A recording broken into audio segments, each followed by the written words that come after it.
Hello everyone, this is take 2. I'm doing a nighttime video.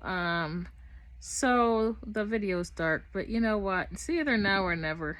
I wanted to do a video on oh, here's my little star to help you see me. Cute, right? Anyway. So I wanted to do a little video, just a short one, on how Elon Musk called himself a cultural Christian. That one piqued my interest, or I don't know what, but it piqued me wanting to make a short little video talking about that. I want to say right away, there's no such thing as a cultural Christian. Basically, there's no such thing as a cultural Christian. I mean, I guess that's newspeak. For one thing, he certainly didn't want to say he believed that Jesus is Messiah. You know, he did not want to say that he believed that Jesus is the Son of God, that he's Messiah. No, he did not want to say that. So, I want to say, first of all, he doesn't follow the culture of Christ because he doesn't follow the traditions that Christ followed. So he can't very well be a traditional Christian because in the word Christian is Christ. Christian, someone who follows Christ. A traditional Christian would be someone who follows Christ's traditions, which he doesn't. You know, Yeshua, Jesus Christ, he was a Jew, so of course he followed Jewish traditions. You know, Feast of Tabernacles, everything he used as an opportunity to teach about himself. And all those traditions led towards, you know, who he was, who he is. And Elon Musk does not follow any of those traditions whatsoever. Feast of Tabernacles is one. Some of you may have heard of Hanukkah. Hanukkah just actually is in the Bible. It was winter time, and he said that he is the Son of God at that time.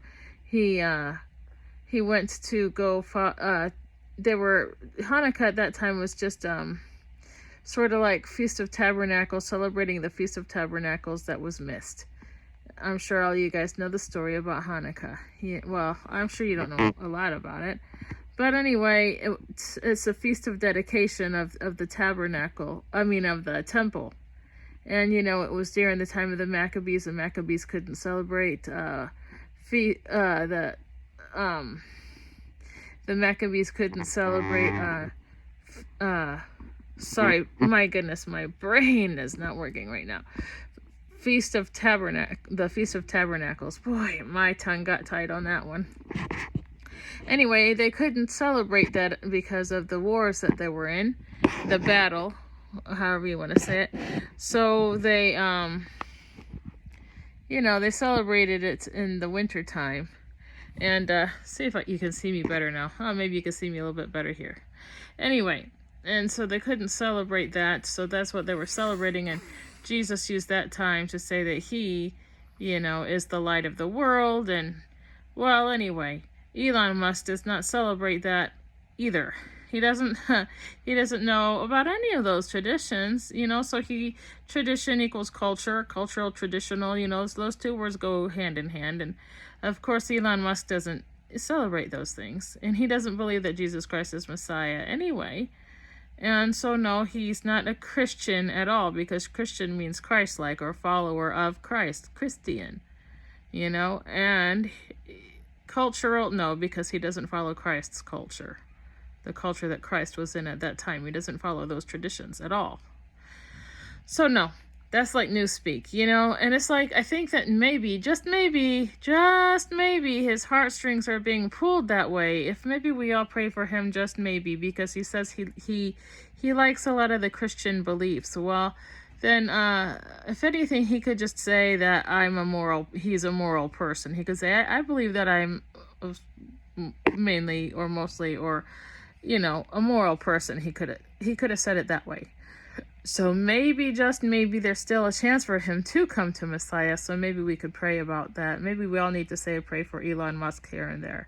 Whenever he comes up in the news or whatever, say a little prayer for him, Maybe there's still a chance.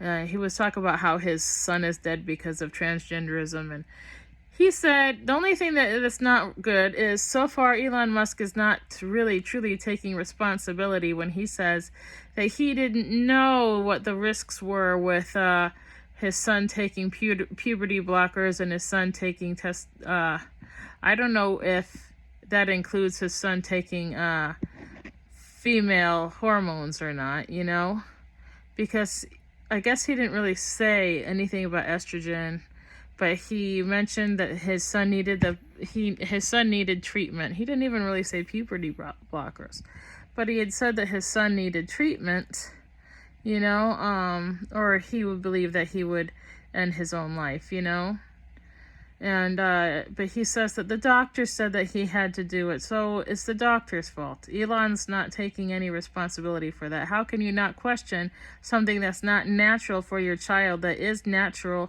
Well, puberty blockers aren't natural for anyone. So that right there should have made him think, maybe I shouldn't do this. This is not a natural thing. And question it. At least that should have caused him pause and made him not. Who would do that? That's against nature. You don't do that. And for him him with the education that he has, as intelligent as he is, and he thought that there's just, that's just all the doctor's fault, not his at all?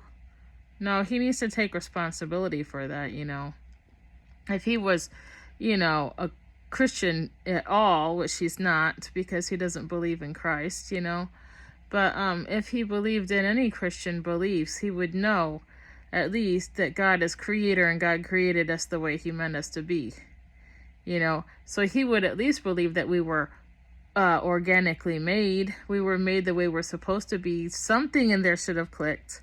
So he needs to take responsibility for that. But to be a Christian, John 3:16 and the rest of the book of John, that goes with being a Christian. You have to read that whole book. It talks about, John 3:16, for God so loved the world that whosoever believeth in him shall not perish, but shall have everlasting. Wait, did I miss a part? Let me start again.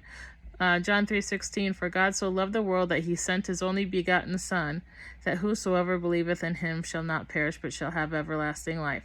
That's number one. You have to believe that God sent his Son and that he died on the cross. You have to believe that, and you have to believe that he rose again. You have to believe that. And you have to also read the rest of the book of John. Also, Proverbs is good. Matthew, Mark, Luke, or John, and the book of Proverbs, because then you'll see that God says that you cannot continue to live in sin. That's what turning from sin is. Everybody's going to sin. Nobody's going to be perfect. There's going to be there's always going to be something that's going to trip us up, That's why we needed the Jesus Christ, because he's the only perfect one, We just don't have it in us to be perfect. Perhaps we have it in us, but we're also human, So we don't have it in us like Jesus did, We're just fallible, We make mistakes. But we have to turn from sin, meaning we have to turn from our sinful ways. We can't continue to live in sin. We can't make the same mistakes over and over and over again. Which is why transgenderism is sinful. That's why it's even sinful to be gay. It's not sinful to be gay as far as temptation. To be tempted, they're always gonna face that temptation. Most likely, always. Transgenderism, that's just a whole nother thing. But, you can't continue to live in sin. You can't fall into temptation over and over and over again and live as if that's okay. That's what Proverbs will teach you. That's what the rest of the book of John will teach you. John chapter 3. You have to turn from your sin. You have to turn from your evil ways. You can't just live in sin over and over every day, over and over again. And even if it's not every day, if it's every week or every other week, you can't keep going back to the same sin. Of course, like say with alcoholism or drug addiction, that's a step-by-step process, and they might fall into it again, and have to find their way back out. That's, an addiction is a very difficult thing, but there has to be improvement. You have to, first of all, there has to be desire for change, and then you have to actually take steps to improve yourself. You have to be trying. God has to see that you are putting forth effort. If you're not doing that and you're enjoying living in sin, you know, and you make it your lifestyle. No. So anyway, we need to pray for Elon Musk, and I think Elon Musk's kid.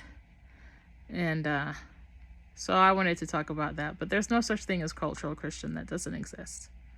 So anyway, have a good night, everybody, and yeah, keep them in your prayers, and yeah, just watch out for that new speak stuff. There's no such thing as cultural Christian. I wanted to let you know that. Either you believe or you don't.